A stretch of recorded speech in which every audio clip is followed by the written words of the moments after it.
really do. So tell us a little bit more about yourself.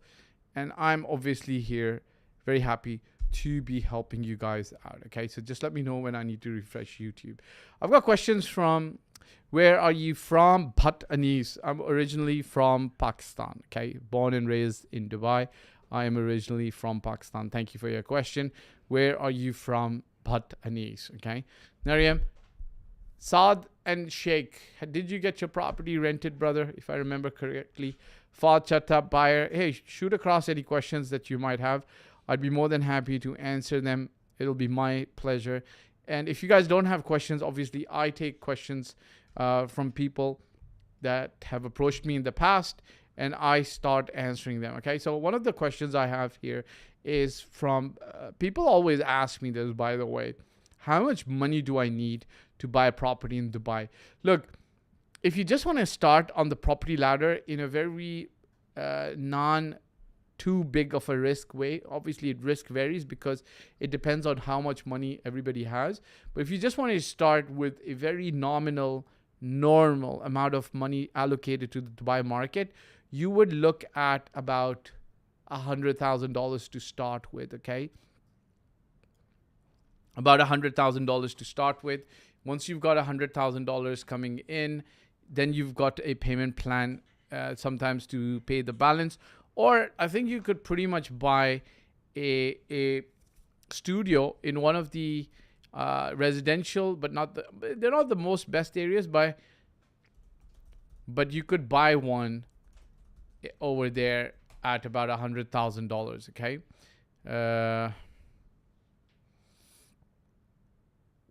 Yeah, easily $100,000. Okay, Saad and Sheikh, hi, not yet, just getting it furnished now, and then we'll put it up for rent. MashaAllah, may Allah bless you, may Allah make it easy for you. This is amazing, right? So this is a great example, Saad. Thanks for sharing this. Tell us more about your furnishing journey.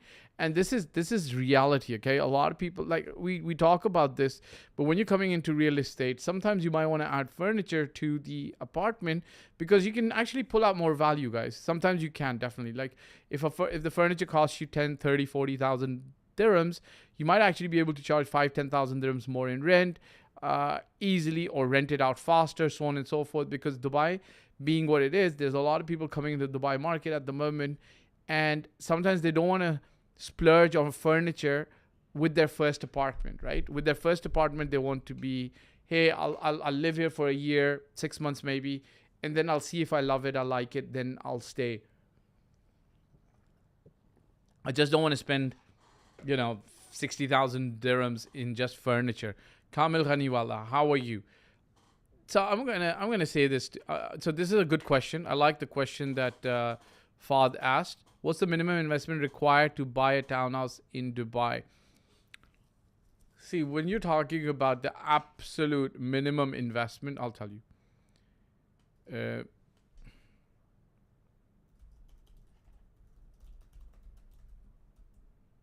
Like, I'll tell you what I can see online, as in like the most absolute minimum today, right?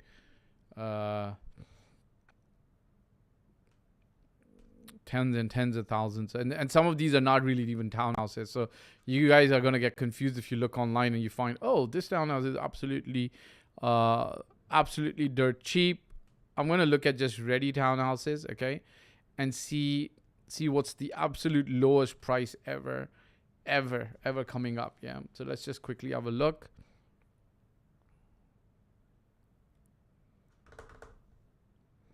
The lowest price today, yeah, you see, you'll see like 900,000 dirhams as well, but these aren't really townhouses. They call them townhouses, in my opinion. I think they're not townhouses.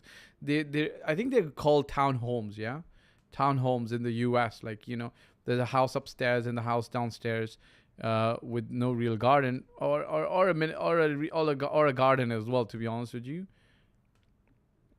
Yeah, so don't get don't think this qualifies as a townhouse. I'm not going to consider this one. But yeah, so there is no garden, right? So absolute minimum, I would think, oh my God, this is fully.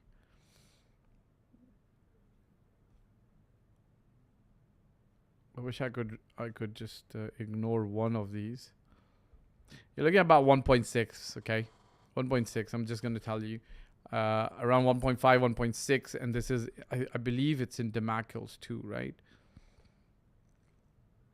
Oh my God, it's just so many of these from the same. I wish I could actually ignore these. From the same community. Yeah, hey, there's even 1.3. Okay, that's not bad. 1.3 as well, okay? There's stuff that's available at 1.3. Okay, check this out. 1.3 is the absolute lowest price minimum, okay? So somebody asked, Fahd asked a question, and I want to answer this question. I don't want to skip this question. Fahd is still here. Fahd, obviously this is in Demacles too. Check it out online, but if you're looking to buy off plan, you're not going to get these prices, yeah? I think these are houses that were sold at 1.1 in the beginning, earlier days. So let's go to this, okay? Do you see a soft landing this year or the next in Dubai real estate, given the number of handovers on large projects? I don't know. Like, it's just that we've been involved in Dubai. No, Saad, it's 1.5, 1.6. You can get stuff in Dubai Hills too, yeah? Actual small townhouses. I'm seeing stuff at even 1.3. So it's Dubai Hills too, Saad. You just sometimes, like, we don't know. You don't know what you don't know, and we just actually do online research as well, just like you guys do, right? So for me as well, 1.3 is even a shocking price, but it's true. It's a small townhouse, but it's available, right? It is a townhouse as well. Samra Malik, welcome. Okay, Saad, I'm gonna answer this. Not Saad, Fahd. Look, we've seen this so many times. What you're not understanding, for what a lot of people are not understanding. I want to read this quote out and see if I can actually pull this out. So Dubai was at 1.6 million in 2006. Okay, it was at 1.6 million in 2006. Okay, today it's at 4 million people.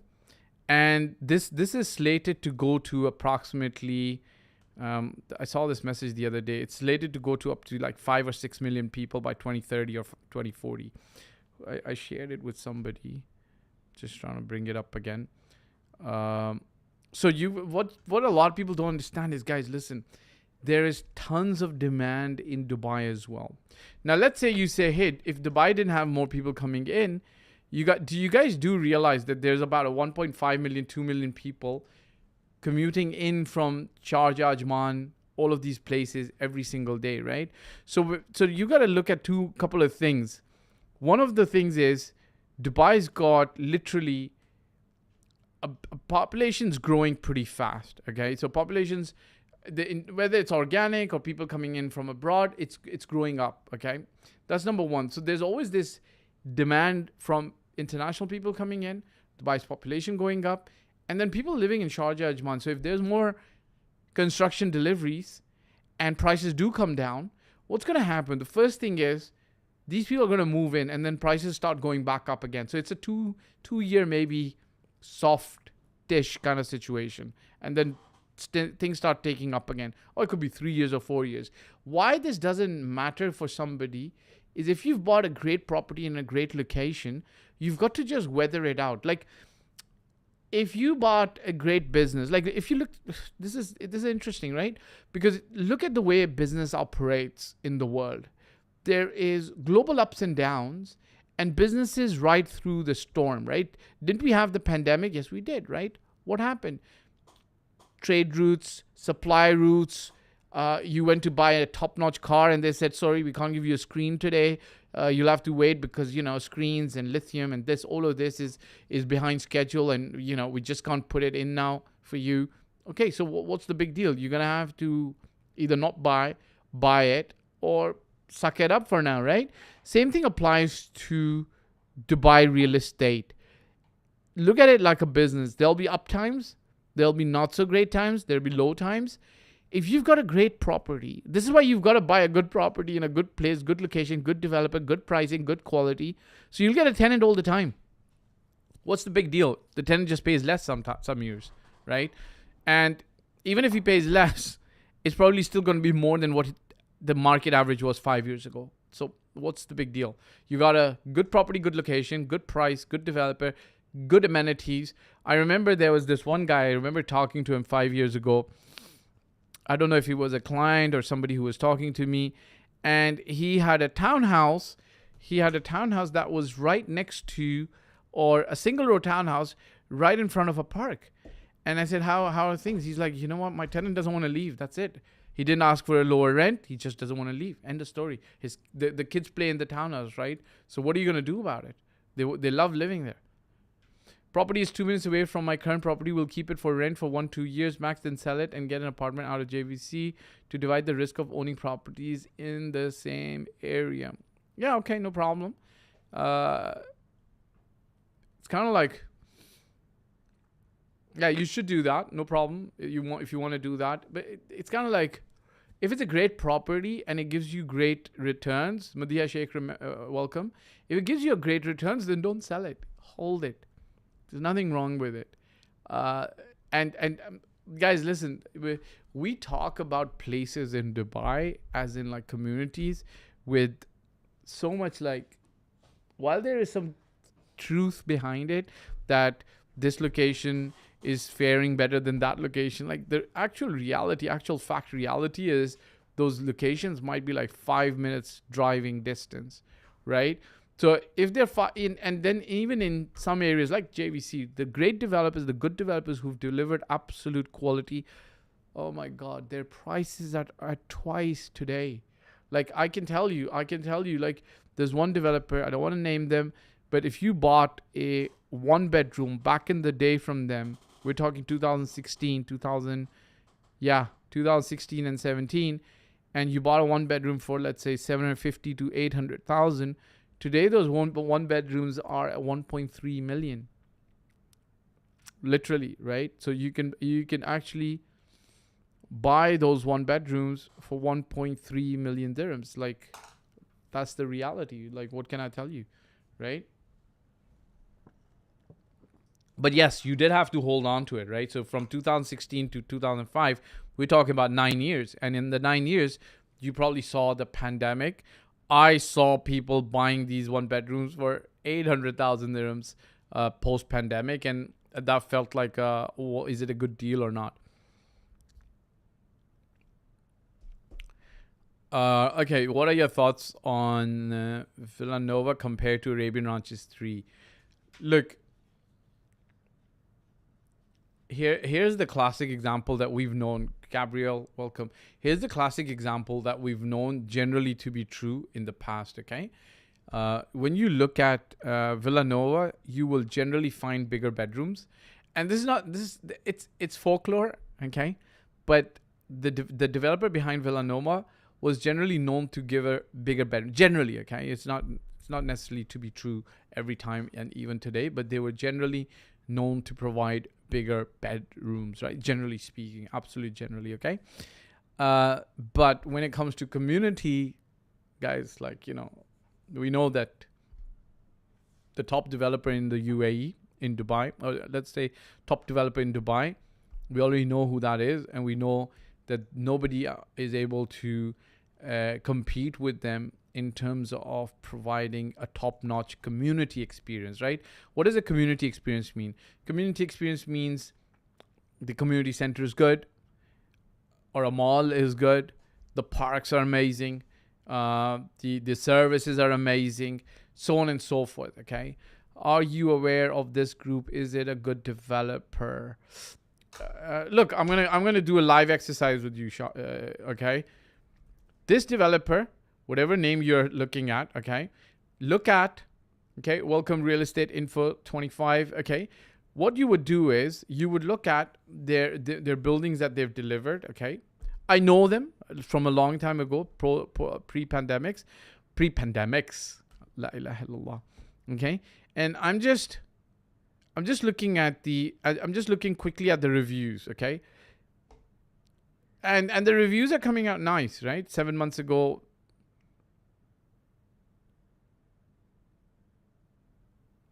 So go and look at the reviews. Okay, so if the developers delivered 1 or 2 buildings, this is what you would do, right? And look at the lowest rating and look at the highest rating. Okay.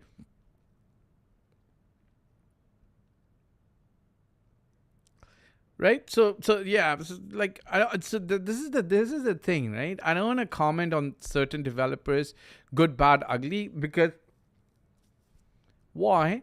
Because I haven't visited them myself, and I haven't visited their newer buildings. Okay. But this is what I say to people, right? In Dubai, Alhamdulillah, today we are, guys, this is something you guys have to understand. There's pre-sale support and there's post-sale support. Like this, like every time we get into the Dubai real estate game, there's new things that come up. There's new things that come up where we realize that this matters. So pre-sales, what's pre-sales? You gave money to a developer, they did your registration, they got your documentation correct. Everything is kosher, halal, and done in the correct way, right? Does that make sense? Right? Does that make sense? Yeah. And then post sales is after the handover. Now, when you go, just check Google reviews, right? And you will see, okay, there's some good stuff, some great stuff. Click on the lowest reviews, and then people are giving great reviews, bad reviews, all of that is there, right? So what you've got to do is you've got to look at that and then make a good decision, and you would be able to. So Saad, I would say look at those reviews. Okay, Real Estate Info, welcome. What's your question for the day? Are you a buyer or an investor or an agent, or you just spreading real estate info and love? What are you doing today? So why do some sellers, I've got Fahd Chatta asking, why do some sellers say cash buyers only? Why do they not want to sell to mortgage buyers? Okay. This is, I'll tell you why, and I'll tell you the reason, and then I'll tell you how to handle this. Okay. Sometimes what happens is buyers are looking to get a mortgage, but their profile doesn't allow them to get the house or the apartment or whatever price that apartment is playing at, right? So what ends up happening is if they get into a transaction with you and you don't get approval, or if you, God forbid, can't make up the difference. Let's say you bought a townhouse for 3 million dirhams, but the evaluation came at 2.5. Now you got to put 500,000 dirhams from your pocket, and you can't do that. Then this whole transaction, which was signed up, kind of could fall through, and then these sellers would be in a problem. So that's number one. Number two is they feel sometimes that mortgage transactions take too long, and that's not true, right? So to circumvent this, what you've got to do is you've got to have an amazing advisor or a team in place who's dealing with the agents who are representing the sellers. Now, sometimes the seller could have a genuine reason, like they want to close in 2 weeks, so they don't have time or the patience for a mortgage buyer. But if you are a mortgage buyer and you've got, let's say, financing in place, you've got to approach the situation in the right way. We do these transactions all the time, and I'm happy to help out people who come with the mortgage requirements, because we know what we're doing. So we ask the right questions. Are you pre-approved? How much are you approved for? If there is a short form in the evaluation, would you be able to put money in from your own pocket, right? So if you can do all of that, then you're done, right? All right, guys, I want to ask you everybody a question. What's cooking today? What is the favorite thing that you guys are looking forward to today? Who's busy out and who's working today? What are you busy with today? I want to ask everybody before we end this live. Saad says, why do agents ask us if we are looking to buy for investment or living in a property? Shouldn't the consultancy be the same? That is, get a stable investment. Have always been curious about this. No, Saad, that's a very good question. And it's a very critical differentiation, okay? I want to hear from you guys. Where are you guys coming in from? What are you looking forward to today? Real Estate Info, Redoy Edit, Saad and Sheikh, Mr. Mustafa, Fahd Chatta, Suhail Iman. And I'll tell you, an afternoon nap. Fahad's looking for an afternoon nap, Bismillah. Thanks, brother, for being here and attending my live. Like your questions, please let them come through. Okay, Fahd, I want to explain something to you, okay? When you're buying a property to live in, you're going to have certain requirements as a person based on your requirements of your family. So let's say you've got a spouse and 3 kids or 4 kids or 2 kids or 1 kid, and you need a maid's room as well, right? And you need a maid's room as well because you just used to having a maid, right? What's going to happen is you're going to be looking at let's say a 2-bedroom or a 3-bedroom with a maid's room, or if it's a townhouse, you're looking at a 3-bedroom with a maid's room, or a 4-bedroom with a maid's room, or you might be looking for a 5-bedroom, right? Because you just have too many guests coming over all the time, mashallah, right? So you're thinking, hey, I need a 5-bedroom. Okay, fine. Now, let's say the amount of money that you have is great for an investment property, a 1-bed, great quality, great location, but you don't have. But now you go in to look at that property and say, hey, can I live in this? Well, you can't live in this, right? To live in the property, you're going to need a 2-bed or a 3-bed with a maid's room. So it's a completely different situation. And that's why it's good to know if it's an investment, you might be able to sacrifice on a few things. You'd be like, you might say, personally, I'm never going to live in a high rise on the top floor because you might have a nauseating experience or feeling because of the height. But when it comes to tenants, and if we tell you, hey, this is a great deal and tenants love the view from here, you'd be like, fine, I'm not going to live here. So does that make sense? So a lot of things start pulling in when you have that differentiation that I'm not going to be living here. I want a tenant to live here. I want the tenant to be paying me good rent, and I want them to be happy. I'll give you an example. About 10 years ago, I was dealing with somebody who came in with this mindset that, and this is the thing. He said, Fahd, 5 years from now, 5 years from that time, so we're 10 years ago, and he said 5 years from then, he expects to be married. He expects to have children. He expects to be living in Dubai, and he expects to have a maid as well. So every time we looked at a 2-bed or a 3-bed with a maid's room that he enjoyed and he liked, it went above his budget. He's like, because you see, he's looking at himself 5 years from now, and he's like, if I take this property today, rent it out, wait for 5 years, and in 5 years I have my wife, my maid, the maid, not my maid, and the kids with me, this property makes sense, but it's beyond my budget. And then, wallahi, after and this was an learning experience for me as well, because after about 2 or 3 trips down the viewing lane, he decided let's buy a decent 2-bedroom just to rent it out. And his property's been giving him great returns for the last, mashallah, alhamdulillah, what do you call it? Many years, right? Because it was 10 years ago. It was an off-plan property, got handed over. We're happy. He's happy. And wallah, one of those properties that we always have demand for. Okay, you'd be surprised to hear where this property is. Anybody can guess?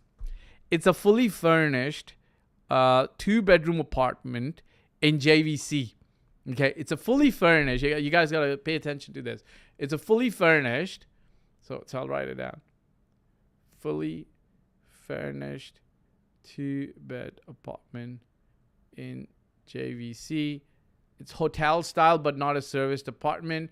I'm not going to tell you guys what building it is, but it's an amazing thing. Yeah, anybody can guess.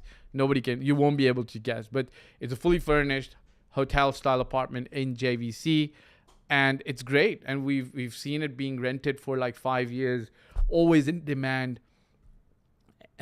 Anybody familiar with JVC might be able to know, but it's amazing because I can tell you it's worked out amazing for everybody, alhamdulillah, right? Anybody know about this? No? Okay. MashaAllah. Ali Asghar saying assalamu alaikum wa rahmatullahi wa barakatuh. Thanks, Saad. But Saad, what we do is when we get people coming in, we always respect it and we say, look, are you going to live in this property? And sometimes people say, yeah, maybe 50% we will live in this property, maybe 50% we won't live in this property, okay? And then we work with them when we start out 50-50, okay? All right, guys, what's cooking today? Fahd's having an afternoon nap. What's going on with the rest of you guys? What are you guys looking forward to today. May Allah bless you. Okay. I'm making cold calls. May Allah bless you, Mr. Mushtaba. Don't make cold calls. They are not allowed in Dubai. So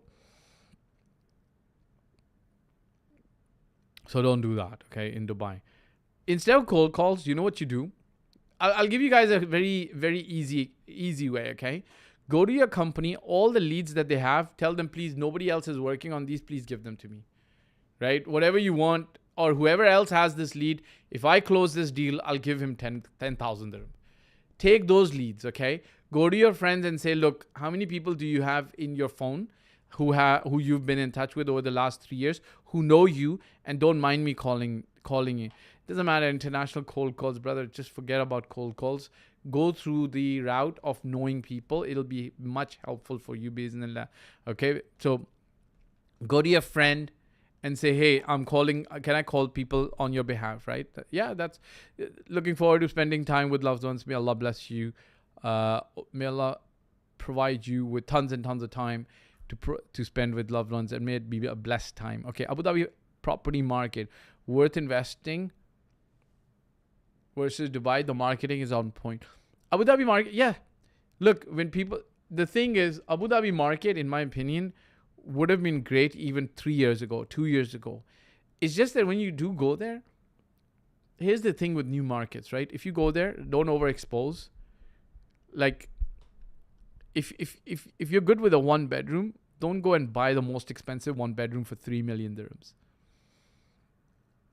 Right? Don't go and buy the most expensive 3 million dirhams in over there, because the moment you start buying the most expensive 3-bedroom over there, you're going to be in a position that says, shucks, I overstretched myself. So the main point is, don't overstretch yourself. Okay, that's my main point. So if you go into Abu Dhabi, go for it, do it, but do not overstretch yourself. Okay, so I don't see any more questions coming in on Instagram. I don't see any questions coming on YouTube. We're going to be ending this live now. There's a few other questions that I had from investors, but we're not going to do a very long live today. Send your questions in. Saad, thanks very much for the questions. If you're going into the Abu Dhabi market, go with a good developer, but don't expect magic, right? Just expect goodness to come and stay there for 5 years and 10 years. Like, buy an apartment, just stay there. All right, guys, look forward to seeing you guys soon, inshallah, biiznillah. And on the other side, Jazakallah khair. Thanks very much for the live today and the support. Jazakallah khair. Many thanks. You're welcome, Saad. May Allah bless you. See you guys later. All right, ciao for now.